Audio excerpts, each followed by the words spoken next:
खुशियाँ राजत समझोती। ओम जय अम्बे गौरी। ये है मेरी माँ। सैकड़ों चांद, सैकड़ों सूर्य, अनंत सूर्य का प्रकाश मेरी माँ में, कितनी प्यारी है। और अब बात आती है कि ब्रह्मा विष्णु महेश ने माँ की इस मोहनी मूरत को देखकर क्या सोचा, और ये डॉक्टर साहब भी क्यों मजबूर हो गए दोबारा ये कथा करने के लिए। अरे हम लोग दीवान, मोहनी मूरत है ना, डॉक्टर साहब भी वही महसूस कर रहे हैं, और हर माँ का दीवाना भी वही महसूस कर रहा है, और ब्रह्मा विष्णु महेश भी यही महसूस कर रहे हैं। अरे मेरी माँ की ऐसी मोहनी मूरत है कि इनकी कथा दोबारा तिबारा क्या, जितनी बार माँ अगर अवसर दे तो हमको तो बार बार बार बार बार बार बस मैया मैया मैया मैया मैया, ओ मेरी मैया। आइए ना, कैसी लगती है मेरी मैया, और कैसी सोच हम लोगों को अपनी मैया के प्रति।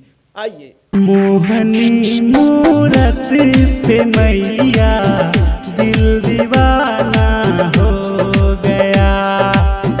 मोहनी मूरत पे मैया दिल दीवाना हो गया। दिल दीवाना हो गया मेरा, दिल दीवाना हो गया। दिल दीवाना हो गया मेरा, दिल दीवाना हो गया। मोहनी मूरत पे मैया दिल दीवाना हो गया। मोहनी मूरत पे मैया दिल दीवाना हो गया।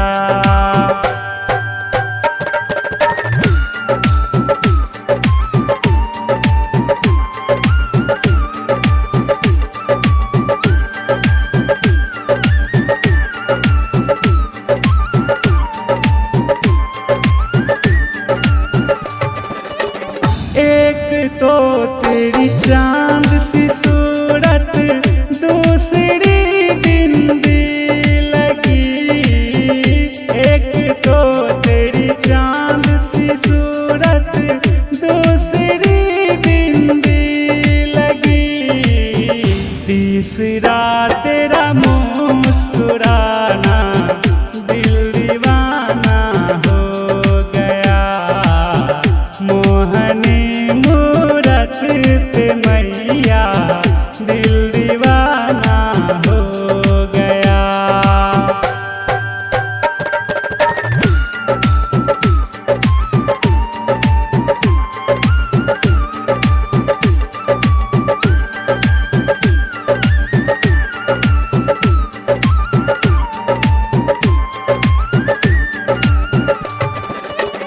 एक तो तेरे पाँव कोमल, दूसरा पायल बंधी। जयकारा शेरा वाली दा बोल साचे दरबार की।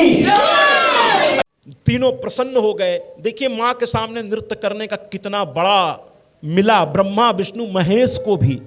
आज उनको ब्रह्मा विष्णु महेश ने हाथ जोड़ा, माँ ने उनको आशीर्वाद प्रदान किया, और माँ के आशीर्वाद देते ही आइए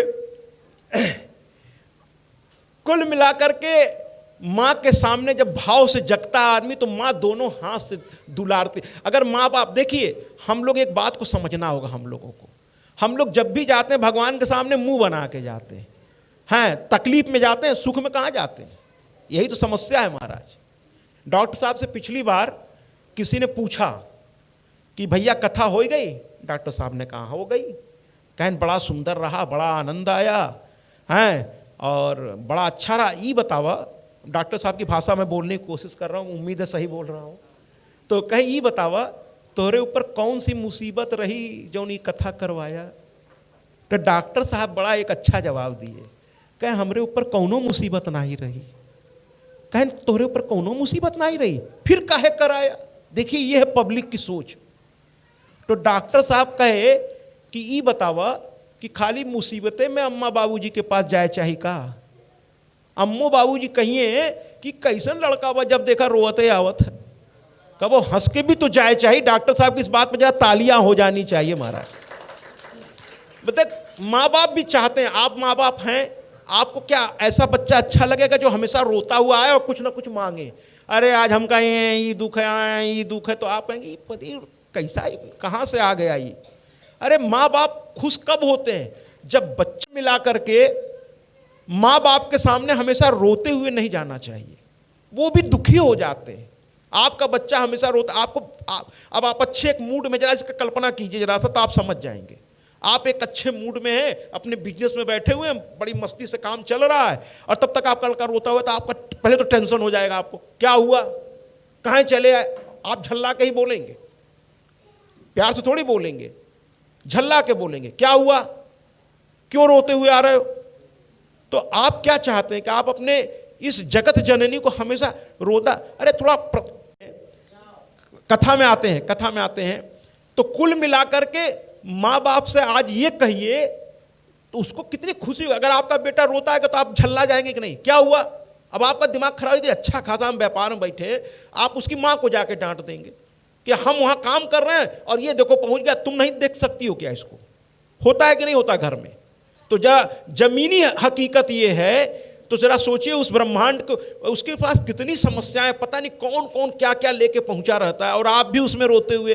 अरे महाराज कभी उसको खुश होके भी बताइए कि हे माँ, आज तेरी बड़ी कृपा है, तूने मुझे ये अवसर दिया है, तेरी बड़ी कृपा है, बड़ी कृपा है तेरी। इस पर एक गीत में बजवा सकता हूं लेकिन समय का अभाव है, कि तेरी बड़ी कृपा है और आज मैं बहुत जीवन में ये जो 3 घंटे तूने तेरी कृपा से मुझे प्राप्त हुआ है, इसका आनंद मुझे इतना मिल रहा है। और वो कैसे आप माँ को बताएंगे, कथाओं में आनंदित होकर, सही बात पर ताली बजाकर, नृत्य करके माँ को आप प्रसन्न करिए। माँ जब देखेगी कि आपके नृत्य से, आपकी बातों से वो खुश होती जाएगी। और देखिए जैसे मुझे मान लीजिए यहाँ बहुत प्यार मिले आपसे हमेशा, एक तो बार बार मेरी इच्छा होगी कि मैं आप तक पहुँचूँ, लेकिन तो उसी तरह माँ को इतना प्यार दीजिए, इतना आनंद दीजिए। ये जिम्मेदारी है आपकी, ये जिम्मेदारी है कि माँ को आप इतना आनंद दीजिए, इतना प्यार दीजिए कि अंत में माँ खुद मजबूर हो जाए कि वो आपके इस स्थान को छोड़ के कभी जाए ही ना। कुछ ऐसा करना है, कुछ ऐसा करना है, ऐसा करना है। तो कुल मिलाकर के माँ प्रसन्न हो गई। और जैसे ही माँ प्रसन्न हुई, 1 मिनट अब जरा ध्यान से सुनिएगा, भगवान विष्णु जब और सभी लोगों ने जब माँ को प्रसन्न कर लिया, तो माँ ने सबसे पहले विष्णु भगवान को बुलाया और बुला करके कहा कि देखो आज मैं तुम्हें वो चीज दूंगी जो तुम्हारे जीवन को पूर्ण कर देगा। अब जरा हर पति को यह समझना होगा कि पत्नी वास्तव में है क्या। यह भगवान की दी हुई एक नियामत है आपके लिए, इसकी इज्जत करिए। ये यूं ही नहीं मिलती। वो कहते हैं ना, चूड़ियां यहां बनती हैं लेकिन जोड़ियां वहां बनती है, वहां बनती है। ये भगवान देता है। जिस दिन किसी बच्चे या बच्ची का जन्म होता है, उसका साथी कहीं ना कहीं जन्म ले लेता है महाराज। ये तो संसार है, इसलिए हम लोग खोजते हैं अच्छा बहू, अच्छा दामाद। हकीकत में वो जन्म ले चुका है, बस उस तक पहुंचना है। वो परिस्थिति और ईश्वर आपको पहुंचाएगा। और आपके कर्म के अनुसार अगर किसी को अच्छा नहीं मिला है महाराज, तो आप अपने उस जीवन की ओर देखिए जो आपने कुमारेपन में जिया है, कौमार्य अवस्था में जो जिया है, उस जीवन को देख लीजिए। उस हिसाब से आप समझ लीजिए कि आपका होने वाला पति या पत्नी कैसी होगी। आप जैसे दीजिए। मैंने एक कथा में कहा था कि आज भी राम पैदा हो सकते हैं महाराज। एक राम मंदिर क्या, हर गांव में एक राम मंदिर बन सकता है। आज भी राम पैदा हो सकते हैं, लेकिन शर्त है कौशल्या जैसी मां भी पैदा होनी चाहिए, तभी राम पैदा होंगे। वो कोख में पवित्रता होनी चाहिए। इसीलिए मैं तो युवाओं के बीच 32 साल जीवन का गुजारा हूं, शिक्षक रूप में, डायरेक्टर रूप में, प्रिंसिपल रूप में। मैं युवाओं को बड़ा ललकारता हूं, मैं उनका पीछा नहीं छोड़ता। मैं कथाओं में युवाओं से कहता हूं कि जब तुम्हारा छात्र जीवन रहे तो ब्रह्मचारी बनो। ये आजकल का जो वातावरण है ना, आपको ब्रह्मचर्य व्रत, आपको पता ही नहीं ब्रह्मचर्य व्रत की ताकत क्या होती है। अरे ब्रह्मचर्य व्रत की ताकत देखनी है तो हमारे हनुमान जी को देखिए, आजीवन ब्रह्मचारी, और उनका शरीर कैसा है महाराज। आप हनुमान चालीसा रोज पढ़ते होंगे, लेकिन सब केवल आप पढ़ते हैं महाराज, पढ़िए नहीं, उसको समझिए। हनुमान चालीसा पढ़ते हैं तो समझिए कि हनुमान जी जिस भगवान को पूजिए, फिर उसके तरह से बनिए। असली पूजा ये है। और ये पूजा, लोग कहते कथा में क्यों आना चाहिए, पूजा क्यों करना चाहिए, अनुष्ठान। अरे भैया, अनुष्ठान में और कुछ मिले या ना मिले, कथा में और कुछ मिले या ना मिले, लेकिन ये जरूर बता देगा कथा कि क्या जीवन में करना चाहिए और क्या नहीं करना चाहिए। यहां से ये रास्ता मिलता है। इसलिए कथाओं का आयोजन बहुत जरूरी है। लेकिन कथाएं भी वो नहीं जो आजकल हो रही हैं। तो भगवान विष्णु को उन्होंने बुलाया और कहा कि आज तुम्हें मैं तुम्हारे जीवन को पूर्ण करने वाली चीज। भगवान विष्णु हाथ जोड़े खड़े थे। बड़ों से प्रश्न नहीं पूछिए, अपने से जो बड़े हैं, श्रेष्ठ हैं, तुम ऐसा, आप ऐसा क्यों करना, बहुत तो प्रश्न, आप क्यों करना। भगवान विष्णु चुप है, उन्होंने नहीं पूछा कि क्या मैं अभी पूर्ण नहीं हूं क्या। और ब्रह्मचर्य व्रत की मैं बात कर रहा था कि हनुमान जी के हनुमान चालीसा से वो ब्रह्मचारी हैं, तो जरा सा हनुमान चालीसा की इस लाइन को हमें समझना होगा। ब्रह्मचर्य व्रत की ताकत क्या होती है कि कंचन बरन विराज सुबेसा। हनुमान का शरीर कैसा है, कंचन वर्ण, सोने की तरह दमकता है, कंचन वर्ण, है ना। माने ब्रह्मचर्य में बहुत शक्ति है बच्चों। तो जब आप छात्र जीवन में रहें, क्योंकि अब उसको मैं और विस्तार नहीं देना चाहता, हाथ वज्र वो ध्वजा विराजे, बहुत शक्ति है इसमें ब्रह्मचर्य व्रत में। तो जब आपका छात्र, ये बार बार नहीं मिलेगा, मैं बच्चों से कहना चाह रहा हूं, ये छात्र जीवन, ये माँ बाप की कृपा से, ये उस भगवान को तो आप पता नहीं देखेंगे नहीं, ये जमीन की ये भगवान है, वरना किसी और से आप 10 रुपए मांग के देखिए, 1 रोटी मांग के देखिए, ये माँ बाप है, न जाने कितने लाख कितने करोड़ रुपए आप पर खर्च कर दिए, लेकिन कभी अगर किसी दिन ये बिल देने पर आ गए ना महाराज, आप पूरी जिंदगी इनके बिल को चुका नहीं पाएंगे। हाँ बिल्कुल, तालियों से स्वागत करिए।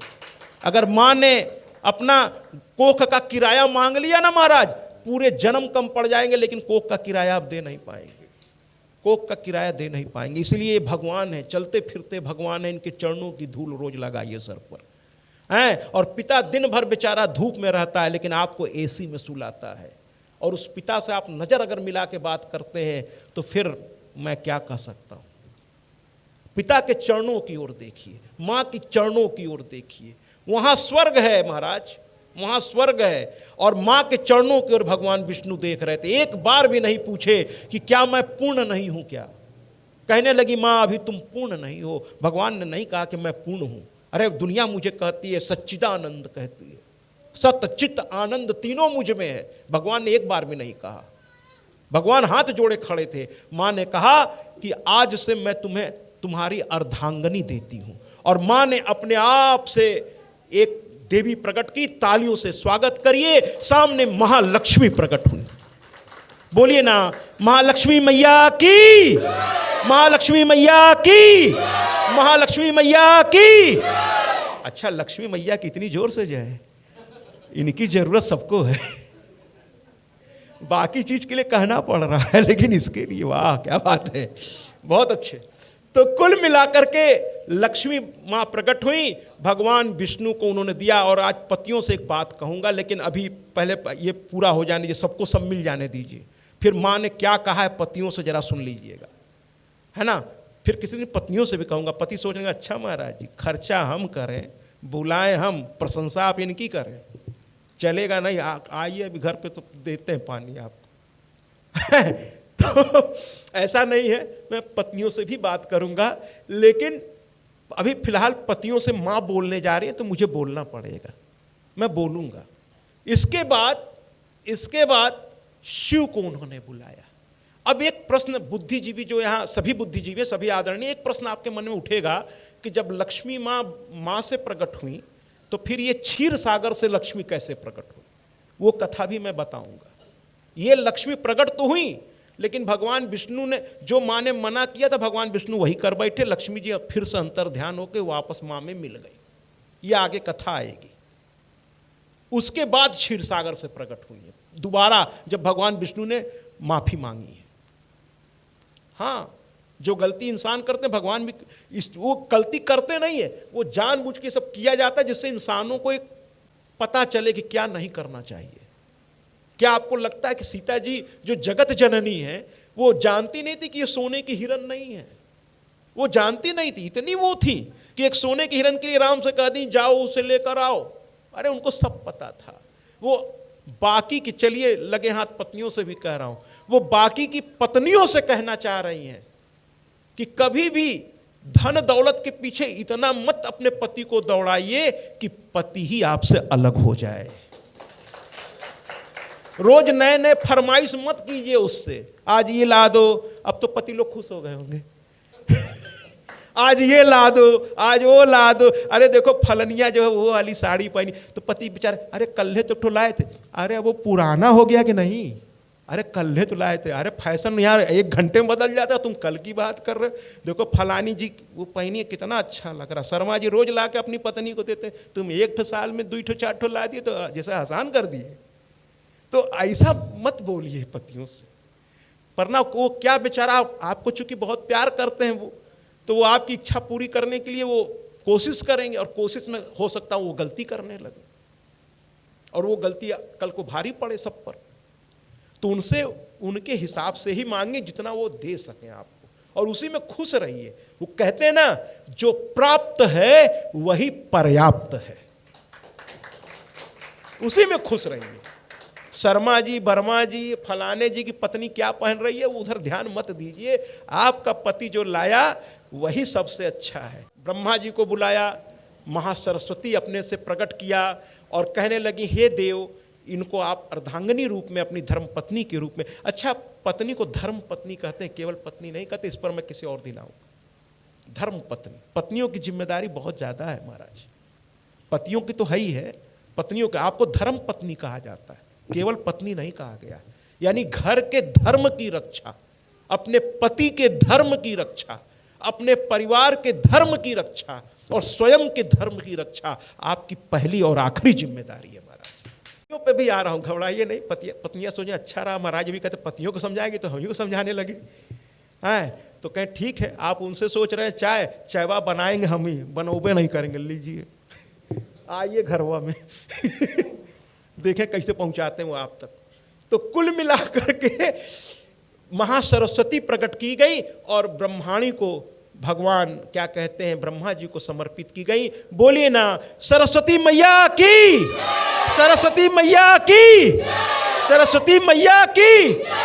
वाकई आप लोग भक्त हैं, माँ सरस्वती की भी आपने जयकारा के, बहुत अच्छी बात है। हर अच्छी बात पे तो मेरा दिल दीवाना हो गया आपका, ठीक है। उसके बाद शिव को बुलाया और माँ गौरा को उन्हें प्रदान किया, है ना। अब आप कहेंगे गौरा अगर आ गई तो सती पहले आई थी, सती कहाँ गई? वो भी आएगी बात, गौरा भी चली जाएंगी, गौरा भी चली जाएंगी। शिव से गलती वही होगी जो भगवान विष्णु से होगी, और मैया ने यही पतियों को मना किया। अब क्या किया है मैं उस पर भी बात करूंगा। शिव को गौरा प्रदान किया, और जैसे ही गौरा माँ के शरीर से प्रकट हुई, शिव के जाके बगल में खड़ी हो गई और बोलिए ना, गौरा मैया की, गौरा मैया की, गौरा मैया की। इस तरीके से हमारे देव अब पूर्ण हो गए। देखिए, माँ बाप का घर ऐसा होता है जहां जाते आदमी पूर्ण हो जाता है। पूर्ण हो गए दोनों, सभी तीनों देव। और वहां तो कहा है हम सबके लिए संदेश है। पतियों से एक बात उन्होंने कही कि देखो विष्णु, ब्रह्मा और महेश, तुम तीनों ये बात सुनो और हर पति ये सुने कि ये जो पत्नी है ना, ये अपना सब कुछ छोड़कर तुम्हारे साथ आई है ना। सब कुछ छोड़ करके अपने बाबुल का घर छोड़ के आई है, जहां वो जन्म ली, जहां भाई बहनों के साथ वो बड़ी हुई है। एक झटके में, एक रात में, एक सिंदूर की एक चुटकी। वो एक फिल्म का डायलॉग मुझे बहुत अच्छा लगता है, वो कहते हैं, एक चुटकी सिंदूर की कीमत तुम क्या जानो रमेश बाबू, तुम क्या जानो। ये एक चुटकी सिंदूर उसे आपका बना देता है और उसके जो अपने थे उससे उनको अलग कर देता है। वो सब कुछ छोड़ करके आपके पीछे चली आती है, सिर्फ इस आशा से कि ये अब हमारे हैं। तो आपको उसका बनना पड़ेगा। कैसे बनेंगे उसके आप, है ना? हर इंसान से, मुझसे भी गलती हुई है, मैं खुल के मंच से कह रहा हूं, सबसे होती है, हर पुरुष से होती है। हम लोग जो है ना पत्नी को सबसे इजी समझ लेते हैं, कहते हैं ये तो अपनी है, तो सारे जगह की झल्लाहट हम लोग जाने अनजाने में पत्नी पे ही निकाल देते हैं, और ये नहीं करना चाहिए। आपने अपनी झल्लाहट इसमें इनको निकाल दी, लेकिन ये बेचारी क्या करेंगी बताइए, ये कहाँ जाएंगी? लेकिन कुछ माताएं तो बड़ी समझदार हैं, पति डांट के गया इनको तो ये उठी बच्चे को पीट दी, बच्चा गया बाहर के बच्चे को पीट दिया, वो गया अपने माँ बाप से शिकायत कर दिया। देखिए आपका गुस्सा कहाँ से कहाँ ट्रांसफर हो रहा है। उसके माँ बाप लड़ने आपके घर पे चले आए, तुम्हारा बच्चा हमारे बच्चे को बिना मतलब को मार दिया। उस बच्चे से आपने पूछा तुम काहे मारे? कहे हमारी मम्मी हमको बिना मतलब के मार दी। मम्मी से कहे तुम काहे मारी? कहे तुम बिना मतलब कहा के डांटे इसलिए हमें का मार दिए। ऐसे चलता है हमारा। तो फ्रस्ट्रेशन मत निकालिए किसी पर, है ना? तो अपने पत्नी का सम्मान करिए, उसके हर बातों का आदर करिए। हाँ, जहां वो गलती करे वहां उसको आप बिल्कुल कहिए कि ये सही नहीं है, ये सही नहीं है। जरूरी नहीं कि हर सही गलत आप मानिए, लेकिन सही बातों का भी अनादर कर देते हैं हम लोग। अगर वो बेचारी कोई सही बात भी कह रही है तो आप कह देंगे अरे तुमको क्या मालूम, अरे हम दुनिया देखें हमारा, तुम क्या जानो, घर में रहती हो। एक बात बता दें बड़ी विनम्रता से, एक बात बता दें कि मुझे मालूम है कि आप जानते बहुत हैं, क्योंकि आप दुनिया देखते हैं महाराज। मैं पुरुषों से कह रहा हूं कि आप जानते बहुत हैं, ये मैं स्वीकार करता हूं। वाकई ये घर में रहती हैं, आप बाहर रहते हैं, आप जानते बहुत हैं, इससे मुझे कोई एतराज नहीं है। लेकिन विश्वास कीजिए आप जानते बहुत हैं, लेकिन ये समझती बहुत हैं। इनमें जो समझ है वो आप में और हम में नहीं है। ये पूरे घर को बांध भी सकती हैं और पूरे घर को बिखेर भी सकती हैं, ये इनकी समझ पर है। तो आप जानते बहुत हैं, लेकिन ये समझती बहुत है, ये समझती बहुत है। तो कृपा करके इनका सम्मान करिए। और अंत में मैं एक बात कह करके इस कथा को अब लगभग पूर्ण विराम की ओर ले चलूंगा। ये तीनों देव परिपूर्ण हो गए, अभी बस 5 मिनट में और दे दीजिएगा। परिपूर्ण हो गए और परिपूर्ण होकर के महाराज तीनों वहां से चल पड़े, और मां ने पृथ्वी को अचल कर दिया और ब्रह्मा से कहा अब जाओ तुम सृष्टि कर लोगे। क्योंकि देखिए कितनी संकेतात्मक कथा है। पत्नी के मिलते ही आपके संसार की रचना प्रारंभ हो जाती है। पत्नी से पहले आपका कोई संसार गृहस्थी नहीं होती। तो पत्नी बहुत महत्वपूर्ण अंग है। पत्नी के आते ही संसार शुरू होता है महाराज, फिर बाल बच्चे, फिर जिम्मेदारियां। तो पत्नी मिलते ही ब्रह्मा जी से मां ने कहा अब तुम संसार की रचना कर लोगे। विष्णु से कहा अब तुम पालन कर लोगे, तुम्हारी ये शक्ति आ गई और तुम अब संहार कर लोगे। तीनों देव वहां से चले, सृष्टि की रचना प्रारंभ हुई।